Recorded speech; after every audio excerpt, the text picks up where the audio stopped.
একটা private jet, একটা গোপন দ্বীপ, আর হিডেন ক্যামেরাওয়ালা সেই সব বিলাসবহুল রুমগুলো যেখানে হাসছিল দুনিয়ার সব ভিআইপিরা, আর কাঁদছিল পৃথিবীর সবচেয়ে নোংরা চ্যাপ্টারের প্রলোভ সদৃশ্য হওয়া যাওয়া হতভাগা কিছু কিশোরী আর শিশু। আপনি হয়তো ভাবছেন এগুলো সম্ভবত নেটফ্লিক্সের রিসেন্ট রিলিজ হওয়া কোনো সিরিজ, কিন্তু না, এটা বাস্তব। আর নাটের গুরুর নামটা আপনি আগেও নিশ্চয়ই শুনেছেন, জ্যাফরি এপস্টাইন। জ্যাফরি এপস্টিন ছিল ব্রুকলিনের এক সাধারণ পরিবারের ছেলে।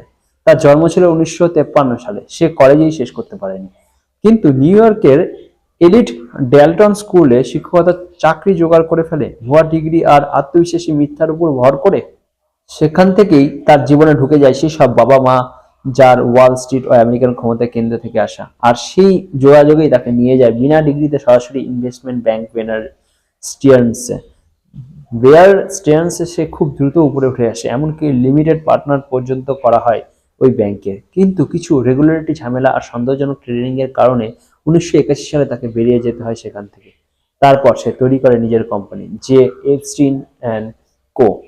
আর সেই সব জায়গায় বলে বেড়ায় সে নাকি শুধু বিলিয়নারদের টাকাই ম্যানেজ করে। বাস্তবে তার আসল টাকা আসতো সব খুব অল্প কয়েকজন ক্লায়েন্টের কাছ থেকে।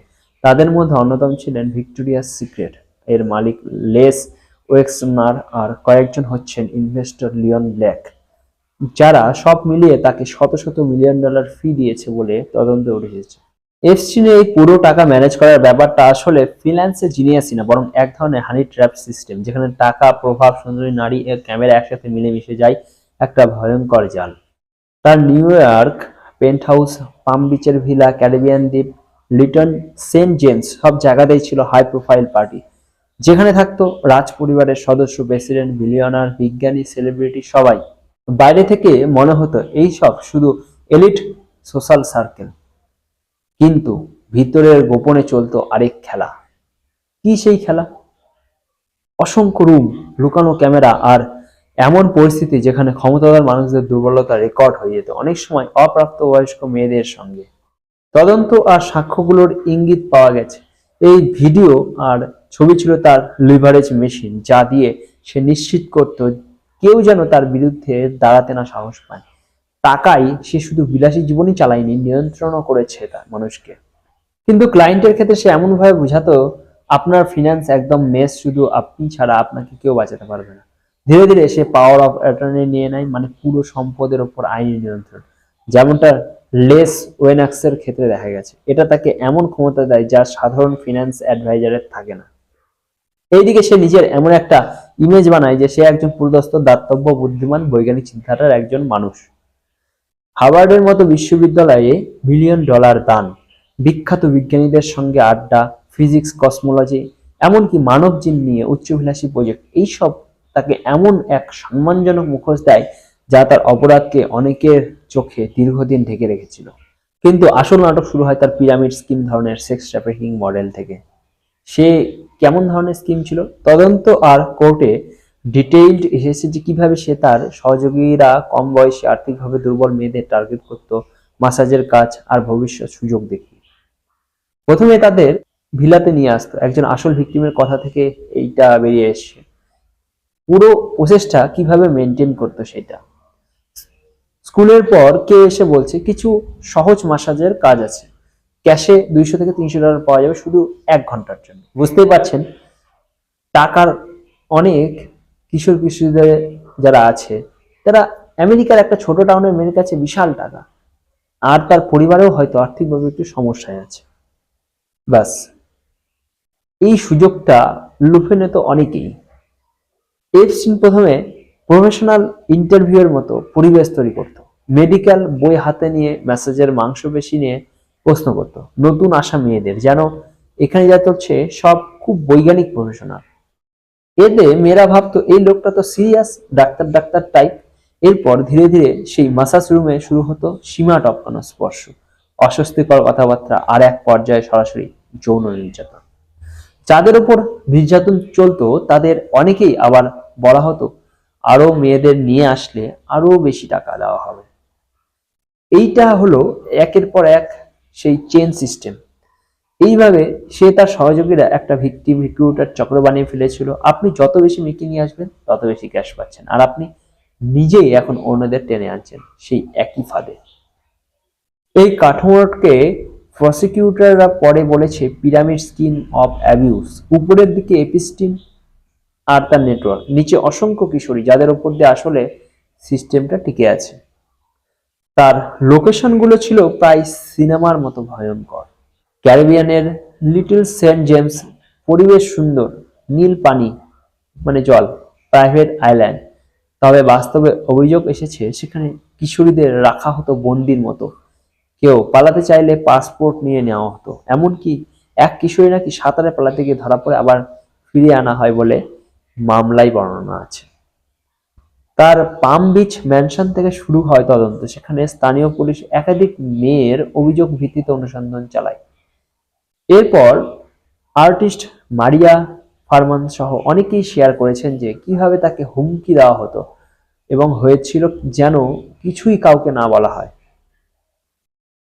আর আছে সেই কুখ্যাত প্রাইভেট জেট মিডিয়া, যেটাকে ডাকা হতো ললিতা এক্সপ্রেস, যেখানে দীর্ঘ ফ্লাইটে বেড বসানো ছিল। আর ভিকটিমরা বলেছে ওই বেডেও গ্রুপ অ্যাবিউজ চলতো। এপস্টিনের অন্যতম পরিচিত ভিকটিম ভার্জিনিয়া জিউফ্রে অভিযোগ করেছেন তাকে যখন প্রথম রিক্রুট করা হয় তার বয়স মাত্র 15। তার বক্তব্যে উঠে এসেছে কিভাবে তাকে এবং আরো অনেক কিশোরীকে এই জেট আর দ্বীপের ভিতর নিয়ে ঘোরানো হয়েছে প্রভাবশালী পুরুষদের সন্তুষ্ট করার জন্য। এই নেটওয়ার্কের আশেপাশে ঘুরতে থাকা নামগুলো এতই বড় যে সোশ্যাল মিডিয়ায় এগুলো প্রায় সবসময়ই ভাইরাল। মার্কিন প্রেসিডেন্ট, প্রাক্তন প্রেসিডেন্ট রাজপুত, billionaire, tech founder, finance mogul, অনেকেই নাম বিভিন্ন ডকুমেন্ট, ফাইল, লক, ইমেলে এসেছে। একটু খুঁজলেই সবার নাম পেয়ে যাবেন গুগলে। এদের মধ্যে অনেকে অভিযোগ অস্বীকার করেছে বা এখন পর্যন্ত আইনি অভিযোগের মুখোমুখি হননি। নতুন প্রকাশিত এপস্টিন ফাইলসে দেখা যাচ্ছে অনেক বড় নাম শুধু উল্লেখ হিসেবে আছে, কিন্তু সরাসরি অপরাধে জড়িত বলে প্রমাণ এখনো সামনে আসেনি। তবু সাধারণ মানুষের মনে প্রশ্ন তো থেকেই যায়, তাহলে এতজন এখানে কেনই বা আসতো আর তারা আসলে আর কি জানতো? সবচেয়ে হাড়হিম করা অংশটা হলো সিস্টেম ফেলিওর। কিভাবে এত বছর ধরে এত অভিযোগের পরেও সে বেঁচে গেল। 2005 সালে পাম বিচ পুলিশ তদন্ত শুরু করেছিল। ডজন ডজন মেয়ের জবানবন্দি সংগ্রহ করা হয় আর প্রাথমিকভাবে 60টা পর্যন্ত ফেডারেল চার্চের খসড়া প্রস্তুত করা হয় বলে জানা যায়।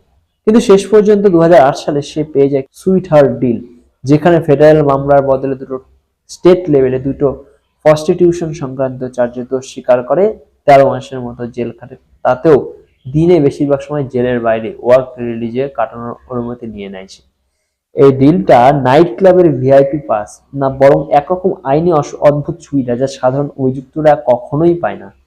ওই সময়ের ফেডারেল প্রসিকিউটর ছিলেন আলেকজান্ডার অ্যাকস্টা, যিনি পরে বলেছিলেন তাকে নাকি বলা হয়েছিল এপস্টিন ইন্টেলিজেন্সের লোক, তোমার বেতনের লেভেলের বাইরে, একে একা থাকতে দাও, এমন সব কথাবার্তা। যদিও এগুলো নিয়ে প্রচুর বিতর্ক আছে। এই একই অ্যাকস্টা পরবর্তীতে ডোনাল্ড ট্রাম্পের প্রশাসনের শ্রম মন্ত্রী হয়েছিল আর 2019 সালে এপস্টিনের নতুন গ্রেপ্তারের পর চাপের মুখে পদত্যাগ করেন। 2019 সালে আবার ফেডারেল চার্জে তাকে নিউ ইয়র্কে গ্রেপ্তার করা হয় সেক্স ট্রাফিকিং আর কনস্পিরেসিং মতো গুরুতর অভিযোগ। কয়েক সপ্তাহের ভেতর 10 আগস্ট জেফ্রি এপস্টাইন জেলে মৃত্যুবরণ করে।